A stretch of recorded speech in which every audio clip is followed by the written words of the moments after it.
La señal llegó envuelta en un eco de desesperación, modulada en frecuencias que ningún organismo natural podría emitir. Venía desde el cúmulo Messier 92, un enjambre de estrellas más allá del alcance de nuestras flotas ordinarias. En su contenido, no había palabras, solo imágenes, destrucción, imploraciones, y finalmente, silencio.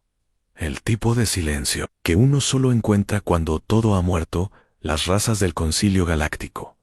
Los Etherian, los de Varric, los nobles, Shurel, se reunieron en una sesión de emergencia. Ellos, los autoproclamados guardianes de la paz cósmica, no vieron valor en arriesgar sus flotas por una civilización desconocida. No nos concierne, dijeron, los dioses no hablan por ellos.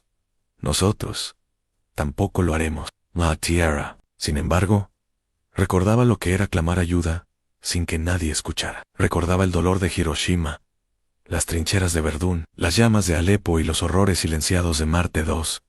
Y en esa memoria colectiva dormía algo que no todos en la galaxia comprendían: a la furia humana, no una rabia salvaje, sino la ira templada por siglos de sufrimiento, traición y supervivencia. A la alianza terrestre no pidió permiso, ni siquiera lo anunció. En una noche silente, los motores de antimateria rugieron en los cielos y 7 flotas humanas atravesaron el velo de la oscuridad hacia M92. No llevaban embajadores, llevaban esperanza, y artillería en el sistema Talcaret lo recibió con ruinas flotando sobre un planeta desecado. Las estructuras brillaban con residuos energéticos, y las señales vitales estaban por debajo del umbral detectable. Pero había algo más. En órbita baja, suspendida en el vacío, una nave gigantesca permanecía inmóvil, como una advertencia esculpida en acero. Los dioses habían callado aquí en el almirante Helena Kovacs, comandante suprema del escuadrón Furia. Centauri ordenó un abordaje. En el interior de la nave encontraron cadáveres alienígenas, descompuestos en posturas de súplica, pero lo más inquietante no eran los cuerpos, sino los símbolos grabados en sus paredes, trazos similares a aquellos encontrados en yacimiento de la Tierra que predecían el fin de los tiempos. Kovacs, endurecida por la guerra, no creía en supersticiones, hasta que escucharon el cantón. Era apenas un murmullo en la red cuántica de la nave, como una vibración sintética, que inducía visiones a imágenes de entidades imposibles, astros deformados, voces que hablaban en la misma lengua con la que el universo fue creado, un lenguaje anterior a los quarks. Algunos tripulantes colapsaron, otros lloraron, pero la comandante no vaciló. Si los dioses no responderán, dijo, con voz templada como el acero de su nave, entonces nosotros seremos la respuesta. Los humanos descendieron al planeta devastado y lo reclamaron, no para colonizarlo, sino para proteger sus ruinas y estudiar lo que ocurrió. No sabían aún contra qué se enfrentaban, pero si sabían esto, a nadie más movería un dedo. La humanidad estaba sola otra vez y eso, paradójicamente, nos hacía peligrosos, porque cuando los dioses callan, no hay profecía, ley ni destino que contenga una especie que ha aprendido a levantarse por sí misma una y otra vez. Y así, la misión se transformó en cruzada, un llamado a los rincones más oscuros de la galaxia. Donde otros veían un abismo, nosotros veíamos una promesa. La promesa de resistir. En el escuadrón Furia Centauri localizó nuevas señales similares a la en diferentes sistemas. Las civilizaciones menores estaban siendo borradas sistemáticamente, no por guerras, sino por un proceso más insidioso, en entidades sin forma ni nombre, que absorbían la existencia misma. Realidades distorsionadas, donde las leyes físicas colapsaban lentamente. Y entonces, por primera vez en siglos, la humanidad no se dividió por fronteras ni ideología. Se unió bajo un solo estandarte, el del rugido que nació del silencio de los dioses. Nuestros científicos comenzaron a decodificar el patrón de las señales. No eran simplemente alertas, sino advertencias grabadas por especies que habían intentado resistir. Algunas de esas advertencias estaban tan antiguas que sugerían una historia paralela a la evolución misma del universo, una guerra entre entidades. Y la vida en Kovacs convocó a los altos mandos de todas las colonias humanas en la franja exterior. Sus palabras quedaron grabadas en cada canal de transmisión. Nosotros No nacimos para rendirnos, no fuimos creados por los dioses, fuimos forjados por la necesidad. Y ahora, somos la última línea. La galaxia miraba en silencio, algunos con horror, otros con esperanza, porque por más que temieran a la brutalidad humana, algo dentro de ellos reconocía la verdad más profunda. Cuando la humanidad ruge, la historia cambia. Las palabras de Kovacs se propagaron como un incendio por las redes de comunicación interestelares. En menos de 72 horas, flotas independientes, escuadrones de nómadas estelares y hasta las olvidadas colonias mineras del cinturón de Kuiper respondieron con unánime decisión. No esperaban órdenes, no pedían autorización, solo necesitaban un rumbo, y Kovacs lo había dado. En el primer objetivo fue el sistema Rankara, un cúmulo sombrío donde la señal más reciente había sido detectada. Se encontraba más allá de cualquier frontera del concilio, en el territorio que los mapas estelares marcaban como zona gris, en un eufemismo para lo desconocido, lo abandonado o lo condenado. Aun cuando la flota humana cruzó los límites del sistema, se encontró con algo que ninguna simulación había podido anticipar. El vacío no estaba vacío. Lo que parecía ser una vasta región de espacio inerte se reveló como una membrana de energía vibrante, casi viva, que reaccionaba al contacto con las ondas de los motores. Ondas de distorsión comenzaron a envolver las naves, fragmentando momentáneamente las comunicaciones. Los sensores enloquecieron. El espacio se quebraba, como un espejo bajo presión. A una fragata desapareció sin dejar rastro. De nuevo, al revés, con su tripulación fundida con el metal del casco, Kovacs ordenó una formación de contención. Los ingenieros del Escuadrón Argo, especialistas en física de frontera, activaron campos de compresión temporal para mantener la integridad de los sistemas. Era un paso a ciegas. Y aún así, lo dieron a Nal. Atravesar el umbral. Lo que encontraron no fue una civilización, ni siquiera ruinas, sino una estructura ciclópea, imposible, flotando en la nada, girando sin razón, un monolito de piedra negra y acero líquido, que no reflejaba luz alguna. Medía kilómetros de altura, pero no proyectaba sombra a su alrededor. Flotaban los restos de civilizaciones enteras, naves pulverizadas, esqueletos de estaciones espaciales, satélites desgarrados, todo suspendido como si el tiempo mismo se hubiera rendido ante esa presencia. La comandante descendió, personalmente, en una nave de reconocimiento, junto con un equipo reducido. El protocolo de contacto fue inútil. No había entradas visibles, ni señales energéticas, tan solo vibraciones, como si el monolito palpitaran. Cuando Kovacs colocó su mano sobre la superficie, todo cambió. En un impulso cruzó la nave, desactivando CARS. Las pantallas mostraron un solo símbolo, el mismo encontrado en la nave de Toker. Luego, un torrente de visiones invadió sus mentes. No eran sueños, ni alucinaciones, eran recuerdos que no les pertenecían. Vieron mundos enteros, devorados por sombras líquidas. Vieron estrellas apagarse como vela. Vieron entidades sin forma emergiendo de grietas en el tejido del universo, arrastrando la materia hacia una oscuridad sin fin. Y en cada uno de esos recuerdos, los mismos monolitos son anclas, dijo uno de los científicos humanos. Son puertas, Spin, cerrojos en el monolito. En lugar de ser la fuente del mal, parecía contenerlo. Y ahora, algo los estaba rompiendo. En el regreso a la flota fue silencioso. Cada miembro del equipo sentía que su alma había envejecido siglos. Kovacs convocó una reunión de emergencia. Sabía lo que significaba. Estos no eran solo ataques. Era una limpieza, una purga sistemática de inteligencias conscientes sin los dioses, para advertirnos o detenerlo. Solo quedábamos nosotros humanos. La decisión fue unánime. Se construirían balizas de contención alrededor del monolito, con tecnología híbrida, combinando conocimientos humanos, fragmentos de ingeniería Shurelia y antiguas frecuencias Zetarion recuperadas. Sería una tarea titánica, pero no estaban solos al escuchar lo que los humanos habían descubierto.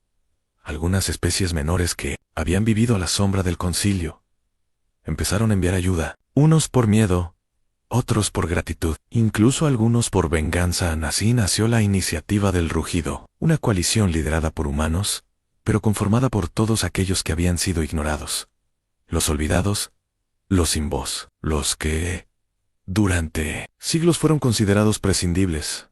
Mientras tanto, en el borde del sistema Algo 6, algo que no pertenecía a ninguna clasificación tecnológica, una nave colosal, compuesta de fractales oscuros que parecían absorber la luz, cruzó el horizonte estelar. No tenía motores visibles ni escotilas, ni sentido físico. Solo como si respondiera al contacto de Kovacs con el monolito. Los sensores fallaron. Las frecuencias colapsaron. Pero el mensaje fue claro. Habíamos sido notados, y ahora algo venía, pero esta vez no éramos los mismos. No éramos respuesta, y el rugido de la humanidad, antes ignorado, ahora se convertía en tambor de guerra. Kovacs observó desde la sala de mando de la nave insignia Aurora Final, mientras la figura incomprensible en la distancia se deslizaba entre las estrellas como una grieta viviente en la realidad. La nave Fracto, si es que se podía llamar nave a aquello, no emitía calor, no reflejaba escaneo alguno, pero cada célula del cuerpo humano que la contemplaba parecía estremecerse, como si algo ancestral despertara un miedo que venía de antes de nuestra existencia. Las transmisiones cesaron por completo. Las frecuencias de largo alcance, las bandas cuánticas y hasta las rutas de taquions se volvían ecos distorsionados, como si aquel ente las doblara y las deformara. Era un silencio artificial, impuesto, un modo de decir, a los escucho. Pero, no, la coalición iniciativa del rugido se reagrupó rápidamente. Decenas de especies ahora dependían del temple humano, y todos los ojos se volcaron sobre Kovacs. En una galaxia donde los titanes habían callado, donde los dioses antiguos ya no protegían a los suyos, la humanidad, con todas sus cicatrices, con toda su rabia acumulada, era el último faro. En un informe, interrumpió la tensión. Los núcleos de contención instalados alrededor del monolito comenzaban a vibrar con energía inversa. Uno de los científicos humanos, el Dr. Janet Ríos, temblando, interpretó los datos. El monolito no solo se activaba, estaba intentando abrirse desde dentro, y la presencia que se acercaba parecía estar en sincronía con ese despertar. No, es un visitante, dijo Kovacs con voz seca. Es la llave. Nadie lo contradijo. La lógica era aterradora. Aquella entidad no era una nave, ni siquiera una criatura viva como entendíamos la vida. Era una construcción extradimensional, diseñada para anular las barreras que contenían aquello que yacía en el núcleo del monolito. Las decisiones dejaron de ser estratégicas, pasaron a ser instintivas. Humanos y aliados comenzaron a preparar armas de última generación en cañones de masa, satélites gravitacionales, enjambres de drones nucleares y una red de campos de anulación cuántica jamás probados. Nada garantizaba su éxito, pero no importaban. Uno de los veteranos surelios, Tushar Kol, lo dijo claro: si hemos de morir, que lo recuerden como un rugido, no como un susurro. Las primeras ondas gravitacionales emitidas por la entidad distorsionaron la forma misma de la realidad. El cielo estelar pareció plegarse como una tela bajo fuego. De su estructura brotaron filamentos oscuros, como venas dimensionales, que intentaban enlazarse con los sellos colocados en el monolito. Fue en ese momento cuando Kovacs, sin previo aviso, ordenó avanzar. Activen el protocolo Titán. Ordenó. Era la última medida. El último grito del alma humana. Una fusión prohibida entre tecnología cuántica y antiguos protocolos militares, diseñada para alterar la constante gravitacional local en un radio de varios millones de kilómetros. Un experimento que nunca debió usarse. Las naves comenzaron a desaparecer, una a una, algunas por sobrecarga, otras simplemente absorbidas por las fracturas de espacio que el protocolo liberó. Pero también la entidad sintió el impacto. Sus filamentos comenzaron a arder, y por primera vez emitió un sonido. No fue una explosión, ni un grito. Fue una vibración en los huesos, un alarido que se escuchaba en la médula espinal de cada circuncente. Kovacs cayó de rodillas, sangrando por la nariz, pero sus ojos se mantuvieron fijos en la pantalla. Eso es miedo, susurró.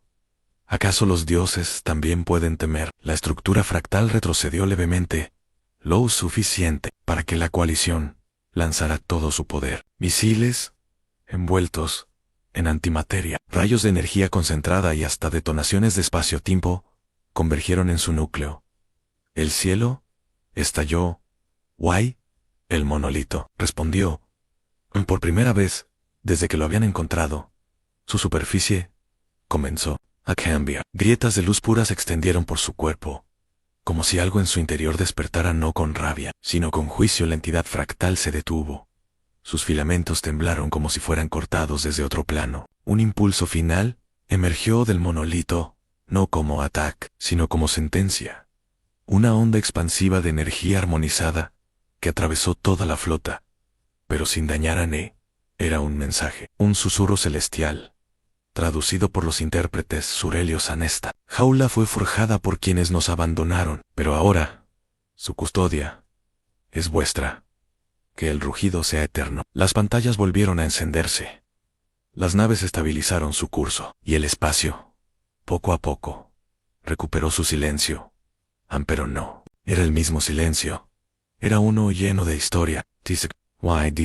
En las semanas que siguieron, la galaxia entera pareció contener el aliento. Las transmisiones interestelares reanudaron su flujo, pero ahora cada señal llevaba una reverencia silenciosa hacia el acto que había cambiado el curso del tiempo. Los humanos no solo habían contenido lo incontenible, sino que lo habían enfrentado de frente, desafiando una estructura que había existido mucho antes de cualquier memoria registrada. La coalición interestelar, acostumbrada a buscar guía en civilizaciones milenarias o en constructos superiores, comenzó a mirar hacia la Tierra con otros ojos, ya no como una especie impulsiva o primitiva, sino como la última llama viva, en un cosmos donde los dioses antiguos solo dejaban ruinas y ecos.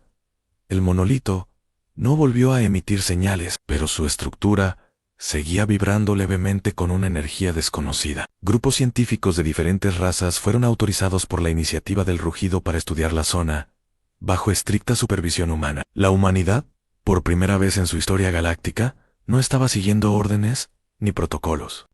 Ahora eran ellos quienes marcaban los términos.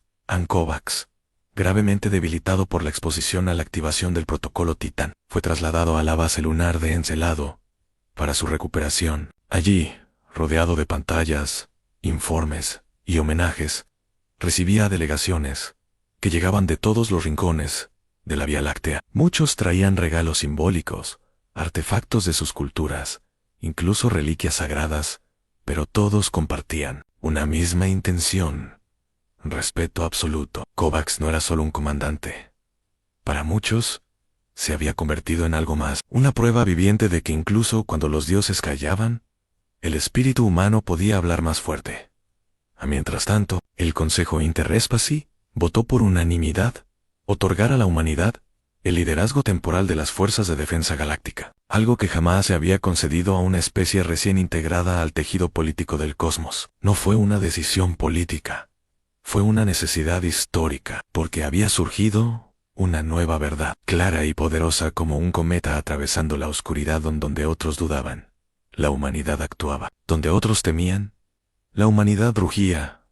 La nave Aurora final fue reconstruida sobre los astilleros orbitales de Saturno, pero esta vez no sería solo una nave de combate, sino un símbolo. Su estructura ahora portaba inscripciones en múltiples idiomas, incluyendo humano, zuriliano, Arek y lingua Motari. La frase grabada en el corazón de su casco decía: «Rugimos porque nadie más lo haría». El renacimiento de la humanidad, como fuerza central en la galaxia, también provocó reacciones más sombrías. Algunas razas, especialmente aquellas que habían apostado por mantenerse neutrales durante el evento del monolito, comenzaron a temer que los humanos tomaran el mismo camino que los dioses antiguos, que pasaran de ser protectores a Syrjuses. Las primeras tensiones diplomáticas comenzaron a aflorar, sutiles, pero firmes. Kovacs lo sabía, y por eso llamó a una cumbre de las voces del vacío en ella. Se dirigió a más de 300 especies diferentes, desde el salón del Palacio Orbital de Kepler,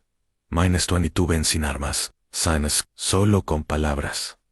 No luchamos por gloria, luchamos porque nadie más lo haría, porque lo que dormía en el monolito no era una amenaza solo para nosotros, era para todos, y si callamos hoy, mañana no quedará nadie para hablar. Su mirada recorrió la sala. No queremos imperios, queremos futuro, y si para tenerlo, debemos rugir. Entonces, que así sea. Sus palabras quedaron grabadas, traducidas y archivadas en cada archivo estelar. En ese momento, la humanidad dejó de ser una voz más entre millones, se convirtió en la voz que llenaba el vacío. Un poco después, comenzaron los informes. Legaris remotos, planetas olvidados, ruinas abandonadas, que empezaban a mostrar patrones similares al monolito, ecos de energía resonante, símbolos antiguos, que respondían a vibraciones humanas, como si la activación del primero hubiera sido una llave que abrió otras puertas. Kovacs reunió al alto mando del rugido. No fue una victoria, fue un despertar. Lo que callamos ayer podría responder mañana. Y así comenzó la fase segundo del programa de contención estelar, no como una guerra, sino como una expedición, una búsqueda entre los rincones más oscuros de la galaxia, para entender que habían dejado atrás los dioses y porque habían callado, pero en cada paso, en cada sistema explorado, en cada criatura que alzaba los ojos hacia los nuevos escudos, humanos orbitando sus cielos, una certeza que daba clara. A la humanidad no solo respondía al llamado, la humanidad era, ahora, el llamado. En el límite del brazo galáctico exterior, más allá de los mapas estelares conocidos, la aurora final flotaba en silencio. El firmamento que la rodeaba no tenía estrellas, solo un inmenso vacío, en donde incluso la luz parecía haberse rendido. Frente a ella, una estructura que desafiaba la lógica, no era piedra, ni metal, ni energía. Era historia, encarnada. Otro monolito, Mayoere, más antiguo, uno que no emitía señales ni advertencias, uno que simplemente esperaba a Kovacs, descendió junto al escuadrón de élite. En sus rostros ya no había miedo, habían visto el rostro de la indiferencia cósmica, y le habían respondido con ira, con valor, con humanidad. Este segundo monolito era diferente. No rugía, no amenazaba, solo observaba, como si evaluaran al tocar su superficie. Algo cambió, no una